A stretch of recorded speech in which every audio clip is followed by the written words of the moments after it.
A letter surfaced a few years ago in an estate sale in Pennsylvania, folded inside a cigar box behind a stack of unrelated papers.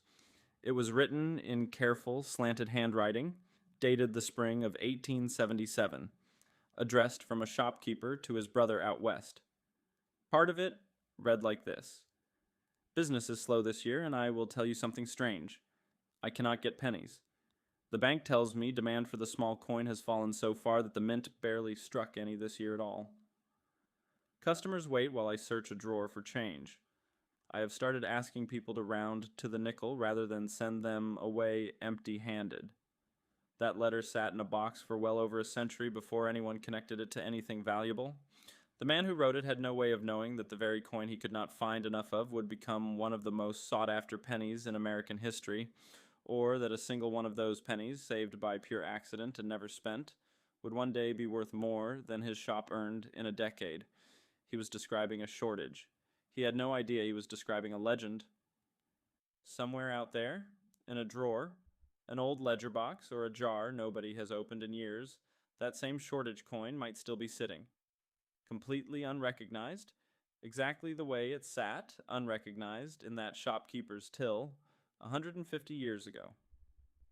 The coin the shopkeeper could not find is the 1877 Indian head cent, and it stands today as the single key date of one of the longest running coin series in American history.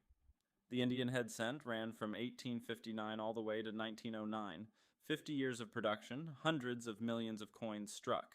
Almost every date in that run is common enough that a beginning collector can find one without much trouble or expense. Then there is 1877. The 1870s were a genuinely difficult decade for American coinage, and the reasons had nothing to do with the coin's design and everything to do with the economy around it. The country was still working through the aftermath of the Panic of 1873, a severe financial crisis that triggered years of economic depression. Businesses failed. Credit tightened. And critically for our story, a huge volume of small coins that had been struck in earlier years were already sitting unused in bank vaults and merchant drawers across the country, left over from years when the mint had overproduced them relative to actual demand. With that surplus sitting idle, the Philadelphia Mint saw little reason to strike large numbers of new 1-cent coins for 1877.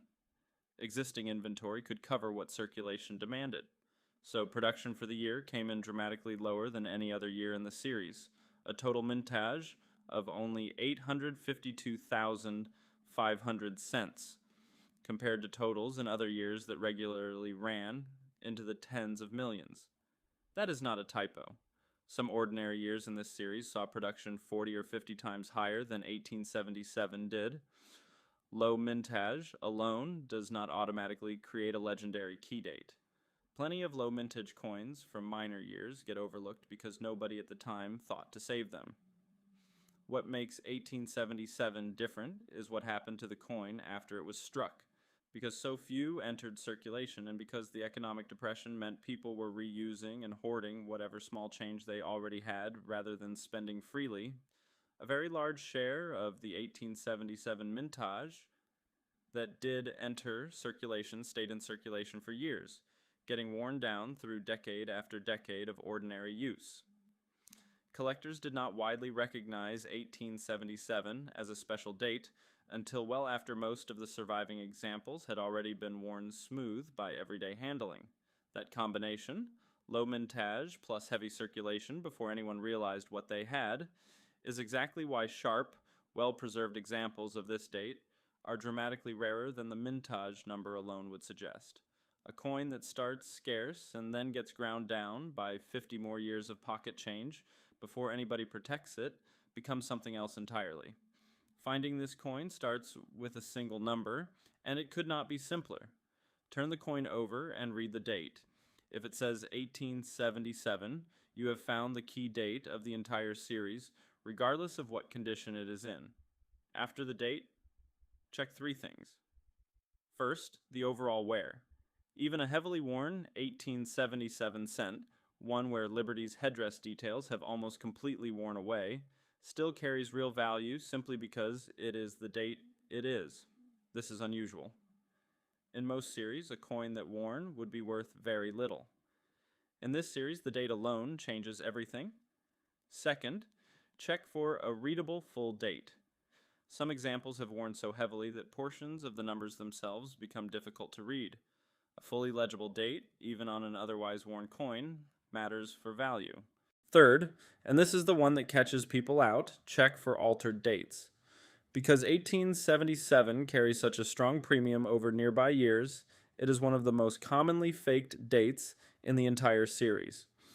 The two most frequent tricks are altering a 1907 cent by removing the last digit's upper loop to resemble a 7, and altering an 1878 or 1879 cent by reshaping the final digit. Under magnification, an altered date typically shows tool marks, an unnatural surface texture immediately around the digit, or spacing between numbers that does not quite match a genuine strike. If your coin passes those checks, do not guess further on your own. Send it to PCGS or NGC for authentication, particularly if the coin appears to be in better than heavily worn condition. I want to be straightforward with you about the odds here, the same way I try to be on every coin I cover.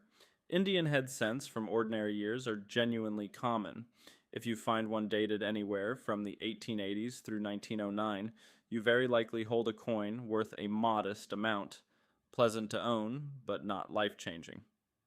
The entire premium on this series concentrates on a small handful of dates, and 1877 sits at the very top of that short list, with certain San Francisco strikes from other years and a few other low mintage dates trailing behind it. That concentration is exactly why it is worth checking every Indian head cent you come across, no matter how ordinary the rest of the coin looks. You are checking one number, the date, and that single check costs you nothing but a few seconds and decent light. Treat every figure here as an approximate range. Grade drives this coin enormously, and altered dates complicate the picture further, so confirm anything promising against PCGS and the gray sheet before you act on it.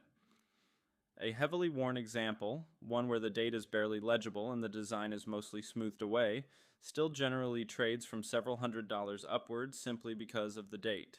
A moderately worn example with a clear, readable date and recognizable design detail typically runs into 4 figures.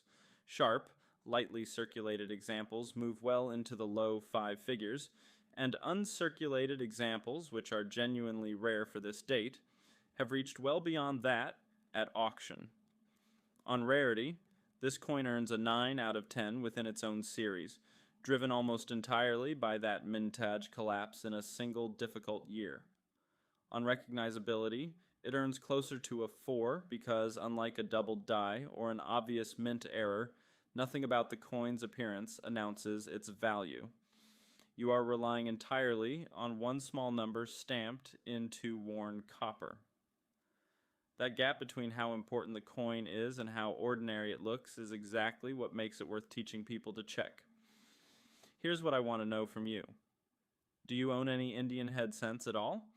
And have you ever actually turned them over to check every single date? Or did you assume they were all the same? Tell me honestly in the comments. Most people who own a handful of these coins have never checked each one individually, and this is exactly the kind of series where that one habit is the entire difference between owning ordinary coins and owning something remarkable. That shopkeeper in 1877 never knew what he was sitting on. He just knew he could not find enough pennies to make change, and he wrote a letter about it because it genuinely frustrated him. 150 years later, that same shortage is the entire reason this date matters. Not a mistake at the mint. Not a doubled die. Just an ordinary economic slowdown that meant fewer pennies got made in one single year than almost any other year in American history. So the next time you go through a jar of old pennies, do not just glance past the Indian head cents because they all look the same at a glance. Turn every single one over. Read the date. Somewhere out there, in a box exactly like the one that letter came from, one more 1877 is still waiting.